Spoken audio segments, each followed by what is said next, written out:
સ્વામિનારાયણ સાક્ષાત અક્ષર પુરુષોત્તમ સર્વેભ્યઃ પરમાં શાંતિં આનંદં સુખમર્પયેત. શ્રી સ્વામિનારાયણ ભગવાનની જય.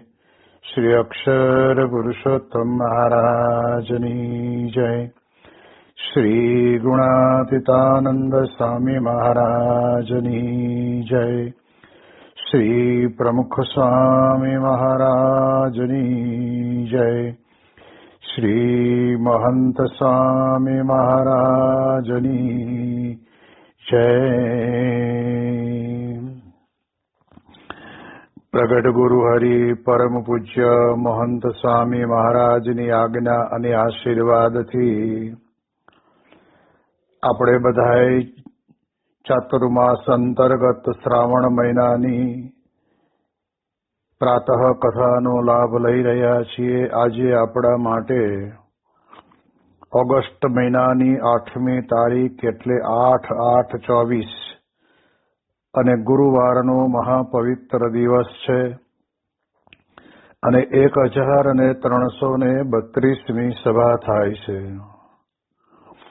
અને કહત હૈ સહજાનંદ એ વિષય ઉપર 983મો દિવસ થાય છે. ભગવાન સ્વામિનારાયણ ગઢડા પ્રથમ પ્રકરણના 62ના વચનામૃતની અંદર ભગવાનના સ્વરૂપને વિશે 39 જે કલ્યાણકારી ગુણો રહ્યા છે એ ગુણો સંતને વિશે કેવી રીતે આવે એની વિશેષ વાત કરતા ભગવાનનો યથાર્થ અને દ્રઢપણે નિશ્ચય કર્યો હોય એવા સંતને વિશે એવા ગુણ આવે છે. તો આ ગુણોના મર્મને સમજવા માટે થઈને આપણે વિચાર કરી રહ્યા છીએ. એની અંદર ચોથા ગુણ સુધી આપણે આવ્યા, જેની અંદર સત્ય, શૌચ, દયા અને ક્ષાંતિ. અને હવે આપણે જઈએ છીએ આગળ 5મો ગુણ ત્યાગ. એટલે ત્યાગની વાત જ્યારે લોક જગતની અંદર થતી હોય છે ત્યારે જીવનની અંદર સંસાર છોડીને ત્યાગાશ્રમ સ્વીકારે એને પણ લોકો ત્યાગ કહે છે. પોતાની પાસે જે કઈ વસ્તુ છે એ વસ્તુનો સદુપયોગ કરવા માટે, સમાજના હિત માટે કંઈક ત્યાં છોડી દે એને પણ ત્યાગ કહેવામાં આવે છે. અહીંયા આગળ આપણને એનો મર્મ સમજાવતા કહે છે કે યાચકો પ્રત્યે ઉદારતા અથવા તો પરમાત્માને વિશે સમર્પણ, આત્મસમર્પણ, આ બે વાત આપણને સમજાવે છે.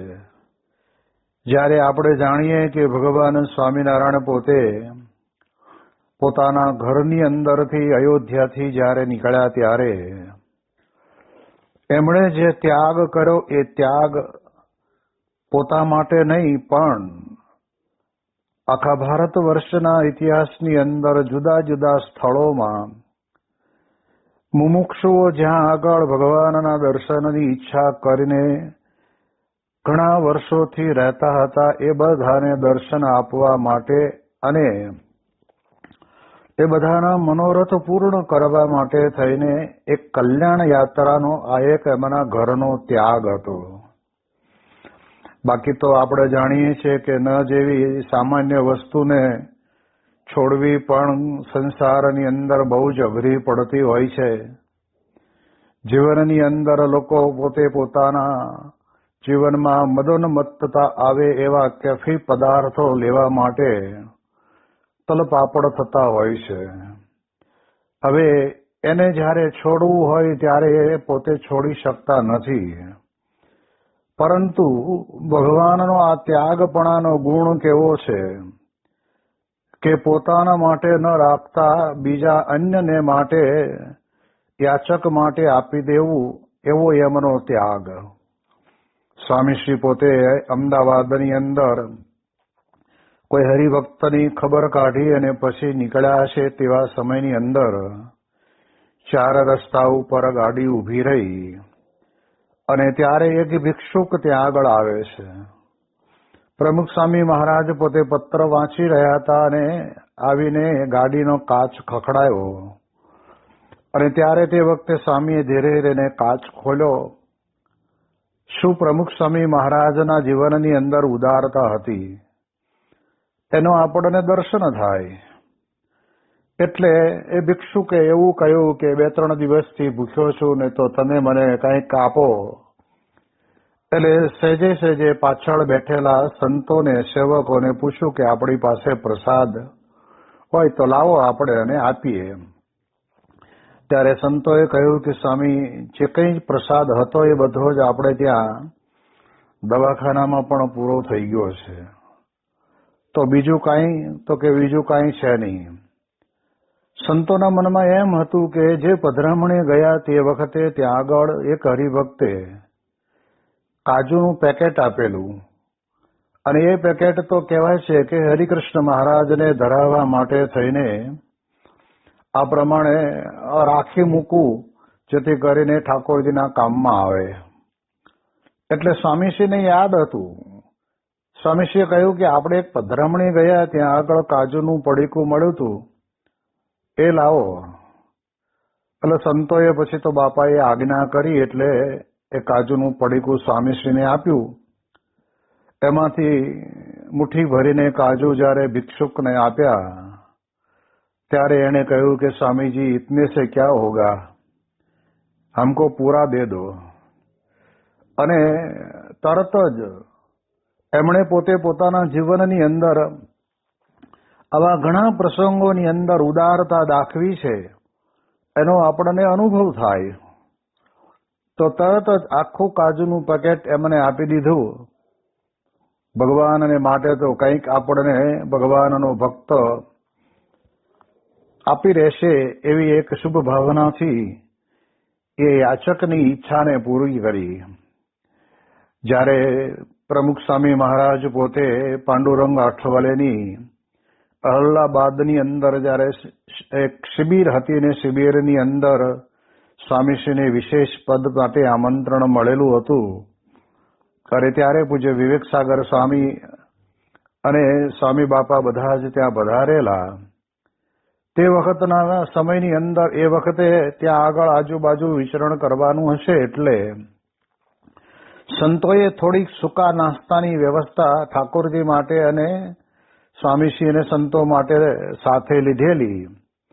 એ વ્યવસ્થાને કારણે કરીને સ્વામીશ્રી પોતે ત્યાં કોઈ એક આશ્રમની અંદર ઉતર્યા હતા અને ત્યારે વાવડી કરીને ગામના હરિભક્તો ત્યાં આગળ ફરતા ફરતા આવ્યા અને પ્રમુખ સ્વામી મહારાજના દર્શન કર્યા.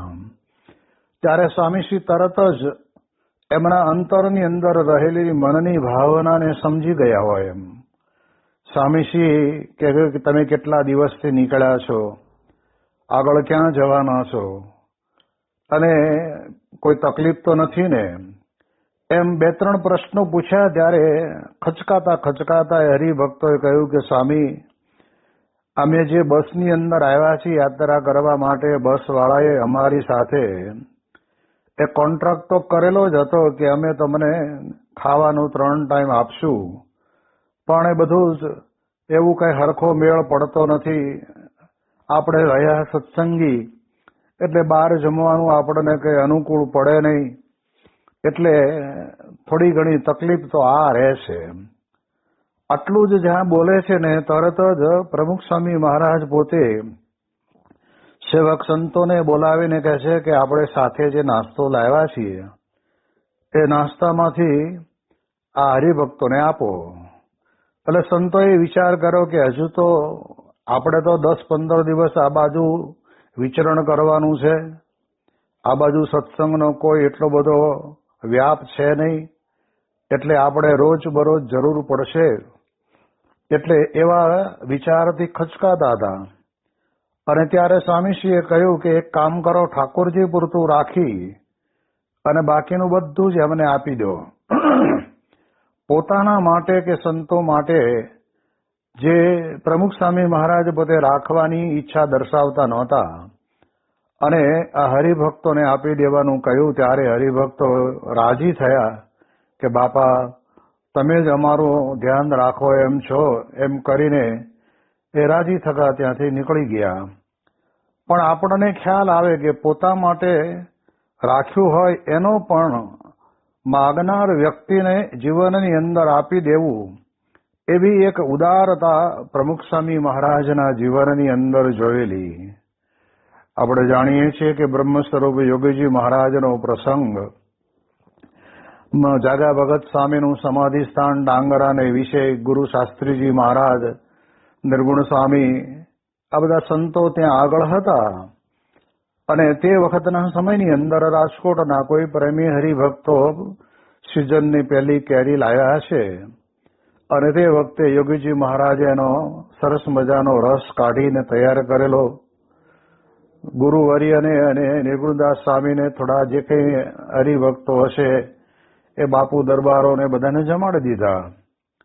અને પછીના સમયની અંદર ભાવનગરનું મંડળ એ વખતે બપોરે લગભગ 12:30-1 વાગે ત્યાં આગળ આવે છે અને યોગીજી મહારાજ માટે એક જ વાટકી જેટલો રસ રહ્યો હતો અને એ રસ પોતે પત્તરની અંદર નાખીને જમવાની તૈયારી કરતા હતા અને ત્યાં હરિભક્તોનો આ અવાજ સંભળાયો, સ્વામી જય સ્વામિનારાયણ.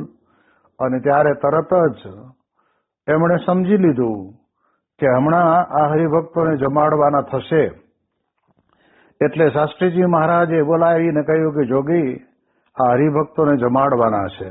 ભલે સ્વામી. તરત જ જે કંઈ ખૂટતું હતું એ બનાવી નાખ્યું અને પોતાના માટે સિઝનનો પહેલો રસ હતો એ એમણે ખાધો નહીં, પીધો નહીં, પણ બધાને થોડો પ્રસાદીનો આપી અને બાકીની અન્ય વસ્તુ જમાડી અને એ પ્રમાણે હરિભક્તોને રાજી કર્યા. એટલે આવી ઉદારતા. નહીતર આપણે કેવું કરીએ કે પહેલા આપણે જમી લઈએ. ઘણી વખત આપણા ઉત્સવની અંદર પણ એવું જ થતું હોય છે કે જેમને બુફે ઉપર પીરસવા મૂક્યા હોય ને એ લોકો એમ વિચાર કરે કે મારું છેલ્લે વધશે કે નહીં વધે, શું નક્કી, માણસો તો બહુ છે. એટલે સંતો પણ સમજી જાય કે ભાઈ ચાલો આપણે એક કામ કરો, પીરસનારા બુફે ઉપર ઉભા છો એ બધાય પેલા જમી લો. એટલે એ જમી લે અને જો ન જમાડ્યા હોય તો એમ રહે કે મારું હવે કાલથી આપણે કંઈક આયોજન કરવું પડશે, આપણા માટે થોડુંક કાઢીને મૂકી દેવું પડશે. પોતાનું કરવાની અંદર તો દરેક વ્યક્તિને પોતાના જીવનની અંદર એક બહુ જ મોટી કળા પડેલી હોય છે. જ્યારે અહીંયા આગળ યોગીજી મહારાજ જેવા પુરુષને કેરીનો સિઝનનો પ્રથમ રસ મળ્યો છતાં પણ છોડતા વાર લાગી નહીં. આ પણ એક પ્રકારનો ત્યાગ કહેવાય. તદુપરાંત આપણે જોઈએ 2 પ્રસંગો જેમાં બ્રહ્મ સ્વરૂપ ભગતજી મહારાજની સાથે શાસ્ત્રીજી મહારાજ પોતે અવારનવાર વિચરણ કરતા અને વડતાલ સંસ્થા તરફથી શાસ્ત્રીજી મહારાજ પોતે મંડળધારી સંત હતા. એના કારણે કરીને એમણે મહારાજના ચરણારવિંદની એક જોડ આપેલી અને એ વડતાલ સંસ્થાની અંદર મંડળધારી સંતની પાસે એટલા માટે હોય કે આ ચરણારવિંદની જોડના કારણે કરીને ત્યાં આગળ મંડળમાં સંતો હરિભક્તો ખૂબ સારી રીતે રહે. તો આ ચરણારવિંદની જોડ તો આવી પણ રામરતનદાસ નામના સાધુની પાસે હતી જ. પરંતુ રામરતનદાસને મનમાં એમ થયું કે હું સીધું શાસ્ત્રીજી મહારાજ પાસે માગીશ તો કદાચ ના પણ પાડશે, પણ ભગતજી મહારાજના વચનને હેઠું પડવા નહીં દે. અને એના કારણે કરીને ભગતજી મહારાજને કહ્યું કે ભગતજી, યજ્ઞ પુરુષદાસને કહો ને કે એમની પાસે જે ચરણારવિંદની જોડ છે મને આપે. અને મારી પાસે છે ખરી પણ થોડી ઝાંખી પડી ગઈ છે, એટલે અદલી બદલી કરીએ એટલે એમની જે સારી જોડ છે મને મળે અને મારી પાસે જેવી તેવી છે એ એમને આપવું. આ પ્રમાણે ભગતજી મહારાજને વાત કરી. ભગતજી મહારાજ તો જાણતા હતા કે મારે તો આ સાધુને કંઈ સામાન્ય કરવા નથી, એને તો ચરણારવિંદના પાડનારા દેવા છે. એટલે એ દ્રષ્ટિએ શાસ્ત્રીજી મહારાજને કહ્યું કે તમે આ તમારી પાસે ચરણારવિંદની જોડ છે એ રામરતન દાસને આપી દો, અને રામરતન દાસની પાસે જે જોડ છે એ તમે લઈ લો. અને જ્યારે શાસ્ત્રીજી મહારાજે ભગતજી મહારાજની આજ્ઞાથી એ જોડ એમણે આપી ત્યારે એ વખતે રામરતન દાસને લોભ જાગ્યો, અને એના કારણે કરીને એમણે વ્રતે એ પણ રાખી લીધી અને પોતાની પણ રાખી લીધી. પણ છતાંય શાસ્ત્રીજી મહારાજ એક શબ્દ પણ બોલ્યા નથી. જેવી ભગતજીની ઈચ્છા, જેવી મહારાજની ઈચ્છા, અને આ વાતની ખબર વડતાલની અંદર આચાર્ય મહારાજને ખબર પડી ત્યારે એમણે કહ્યું કે ભગતજી, સાધુ મંડળધારી હોય ને એની પાસે ચરણારવિંદની જોડ જોઈએ. તમે અપાવી દીધી છે, પણ હવે એના મંડળમાં રહેશે કોણ? અને ત્યારે ભગતજી મહારાજ પોતે બોલ્યા કે એમણે મારા વચને કરીને આ ચરણારવિંદની જોડ આપી છે, પણ ભલે રામ રતનદાસ બંને રાખે, પણ એને હું ચરણારવિંદના પાડનાર ભગવાન સ્વામિનારાયણ પોતે આપીશ. ત્યારે આપણને ખ્યાલ આવે કે માગનાર વ્યક્તિની પાસે અતિ ઉદાર થઈને આપી દે, અને છતાંય એનો મનની અંદર રંચ જેટલો ઘાટ કે સંકલ્પ પણ ન હોય. આ શાસ્ત્રીજી મહારાજના જીવનની અંદર આપણે પ્રસંગને સાંભળ્યો. આવો જ બીજો પ્રસંગ આપણે જાણીએ શાસ્ત્રીજી મહારાજનો કે જ્યારે લીંબડી ઠાકોર સાહેબ પોતે સારંગપુરની અંદર હનુમાનજીના મંદિરે દર્શને પધારેલા, મંદિરની જમીન આપવાનું ભગીરથ કાર્ય એમણે કરેલું, એટલે આપણા મંદિરની અંદર પણ પોતે પધાર્યા, અને મંદિર ઉપર શાસ્ત્રીજી મહારાજ બધા મંદિરના કામ કેવું ચાલે છે એની વિશેષ કરીને માહિતી આપતા હતા. અને ત્યારે કોઈના કહેવા કરવાથી ઠાકોર સાહેબે પૂછ્યું કે તમે રાધા કૃષ્ણની મૂર્તિ પધરાવાના નથી અને જાગાને પ્રાગાની મૂર્તિઓ પધરાવાના છે એવું સાંભળ્યું છે. અને ત્યારે તે વખતે શાસ્ત્રીજી મહારાજ કે બાપુ, રાધા કૃષ્ણની મૂર્તિ તો પ્રથમ ખંડની અંદર પધરાવવામાં આવશે. તો કે મધ્યખંડની અંદર? તો મધ્યખંડની અંદર તો ભગવાન સ્વામિનારાયણ પૂર્ણ પુરુષોત્તમ નારાયણ, અક્ષર બ્રહ્મ ગુણાતીતાનંદ સ્વામી અને અક્ષર મુક્ત ગોપાળાનંદ સ્વામી, આ પ્રમાણેની મૂર્તિઓ પધરાવવાની છે. અને ત્યારે તે વખતે ઠાકોર સાહેબ કે કાંઈ વાંધો નહીં, તમે જે કરો તે બરાબર. આવું જ્યારે શાસ્ત્રીજી મહારાજ મક્કમતાપૂર્વક બોલી ગયા, અને ત્યારે તે વખતના સમયની અંદર ઠાકોર સાહેબે વિદાય લીધી પછી કોઈકે કહ્યું કે સ્વામી, આ તો એમને કદાચ મનમાં એમ થયું કે મેં કાંઈ અક્ષર પુરુષોત્તમ પધરાવવા માટે આ જમીન નથી આપી, એટલે મારે પાછી લઈ લેવી છે, અને એમનામ આપણે આપી દેવી પડે, તો શું કરો? ત્યારે શાસ્ત્રીજી મહારાજ કેટલા ઉદાર! તો મહારાજની જેવી મરજી એમ સમજીને આપણે જેટલું મંદિરનું કામ થયું છે એના સાથે આપણે જમીન ઠાકોર સાહેબને પાછી આપી દઈએ, તો આપણે શું કરીએ? અને ત્યારે શાસ્ત્રીજી મહારાજ પોતે બોલ્યા કે આપણે નવી ગિલી નવો દાવ, આપણે બીજી જગ્યા જઈએ અને બીજું પ્રારંભ કરીએ. પણ જેમ કહેવાય છે ને કે આ પ્રમાણે ઉદારતા એમના જીવનની અંદર જબરદસ્ત હતી, અને એટલે જ આપણને ખ્યાલ આવે. ત્યાં કુંડળ જતા રસ્તાની અંદર એક નાનું ગામ આવે છે, અને ગામની બહાર ભાગમાં એક આશ્રમ હશે. આશ્રમમાં એક મહાત્મા રહેતા હતા, અને મહાત્મા પોતે ફરતા ફરતા સારંગપુર આવ્યા હશે અને શાસ્ત્રીજી મહારાજને મળ્યા. અને ત્યારે શાસ્ત્રીજી મહારાજને કહ્યું કે સ્વામી, મારે પહેરવા માટે ધોતિયું અને ઓઢવા માટેનું એક ઉપવસ્ત્ર જોઈએ છે, તો મને આપો. જ્યારે 2 દિવસ પહેલા જ નિર્ગુણદાસ સ્વામીએ પોતે શાસ્ત્રીજી મહારાજ પાસે ધોતી અને ગાતરિયું માગેલું. ત્યારે શાસ્ત્રી મહારાજ કહે, નિર્ગુણ સ્વામી, અને દાંડિયું કરી નાખો, છેડાફેર કરીને હજુ ચાલે એમ છે એટલે વાપરો, તમને નવું નહીં મળે. અને આ યાચક એ જે મહાત્મા પોતે ત્યાં આવેલા એને શાસ્ત્રીજી મહારાજે નવું નકોર એ ધોતિયું અને ઉપવસ્ત્ર ફાડીને આપ્યું. ત્યારે આપણને ખ્યાલ આવે કે નિર્ગુણ સ્વામી કહ્યું એને આપ્યું ને મને કેમ નહીં? ત્યારે શાસ્ત્રી મહારાજ બોલ્યા કે તમારે માથે તો ભગવાન ધણી જ બેઠા છે અને આ બિચારાને કોઈ આધાર નથી એટલે આપણે એને આપ્યું. પણ પોતાના સંતને એ જે વસ્ત્રો પહેરે છે એને વધારે ચાલે એવી રીતે સાંધી કરીને થીગડા મારીને પણ પહેરાવે. અને ઉદારતા અન્યને માટે સ્વામી પોતે ઉદારતા રાખતા એ પણ આપણા જીવનની અંદર આપણને આવો અનુભવ થાય છે.